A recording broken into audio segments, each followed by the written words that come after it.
Invasions are massive cyclical game events which require players to unite in the face of overwhelming odds in order to protect Aelion from an invading army.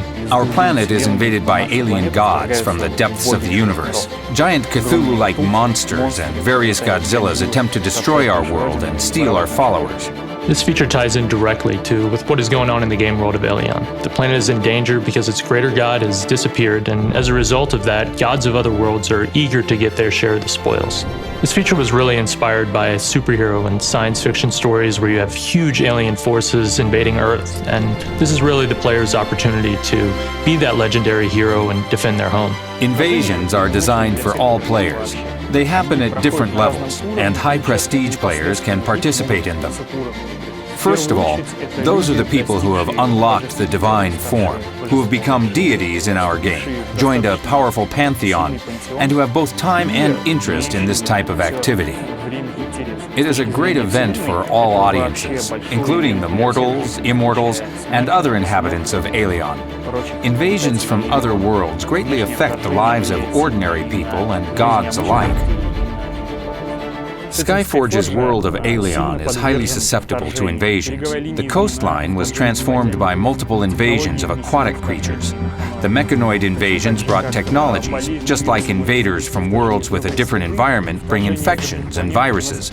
And all of these cause technogenic, ecological, and geological changes on Aelion. The way Aelion looks today is a direct consequence of all the previous invasions. If we divide an invasion into phases, we can single out several stages. The first one is the preparation. The announcement that enemy ships are approaching the planet, and our early warning system has detected them. On the world map in the Divine Observatory, there'll be a timer, usually about 7 days from when it's posted, for when the invasion is actually going to begin. Once an invasion begins, the Divine Observatory will be populated with various content focused on combating the new invading army. The actual gameplay of the invasion, just like the rest of the game, is divided into different activities, and each of them has different gameplay.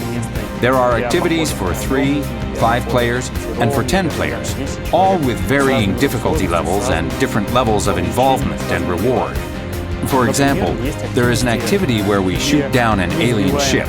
It crashes, and we try to gather resources and trophies out of it, including the data that will help us learn more about our enemy. Then there is the opposite situation, where our own convoy gets destroyed by aliens, and we try to fight them off and protect the survivors.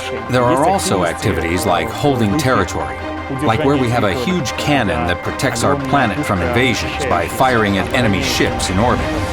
It gets attacked, and we need to defend it. We also have mass activities that will be available in later stages of an invasion, when we've learned enough about the enemy to board their ship and fight against them in their native environment, an environment which is deadly to us. These phases finally culminate in the arrival of the Herald of the invading army, the outcome of which determines whether or not players are actually going to be successful in repelling the invading army. This battle is available for 24 hours, and if players are victorious, they either get a victory phase or a defeat phase akin to kind of a golden age or a dark age. If players are victorious, all players will receive a server-wide buff that increases the reward they get from all content. Additionally, the invading ship will still be available for players to continue to raid for a few days. If players fail, there will be no server-wide buff, and there's going to be a destroyed area that players can visit for another few days. The Mechanoid army is going to be the first invasion players get to experience.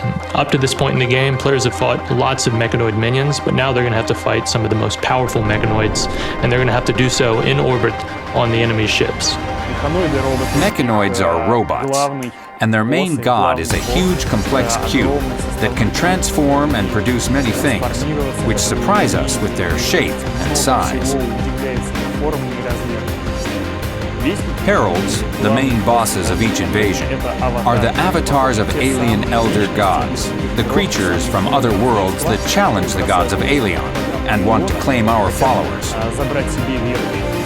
Then there is the Phytonite invasion.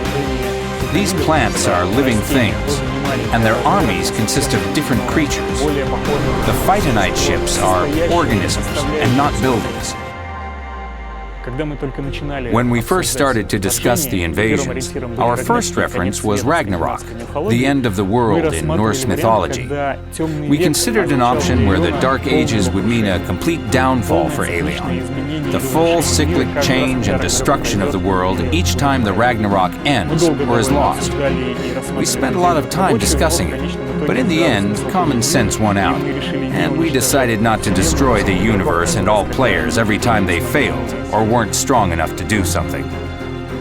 The player's primary task as a god of Aelion is to protect their planet and their people, but of course, invasions also offer unique high-end content and great rewards. An invasion is a global event, a global activity. Therefore, the rewards here are also global and powerful. They cover all areas of progression. The goal of participating in invasions for players is, of course, power. Developing your strength and might.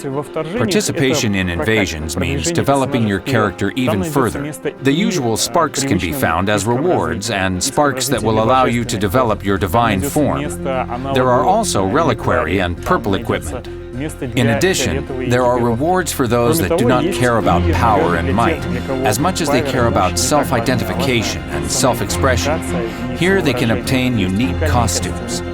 You will also be able to progress within invasions themselves. When you defeat some alien creature, you obtain data and various materials. You take them to the Pantheon laboratory, where you can research them to increase your resistance to that certain invasion. At a certain point, you will become immune to their dangerous environment. This is really just the start of where we want to go with this feature. As players develop in power, who knows, maybe they could eventually take the fight to the alien planets themselves. So good luck, and don't forget to subscribe to our social channels, and I'll see you in game.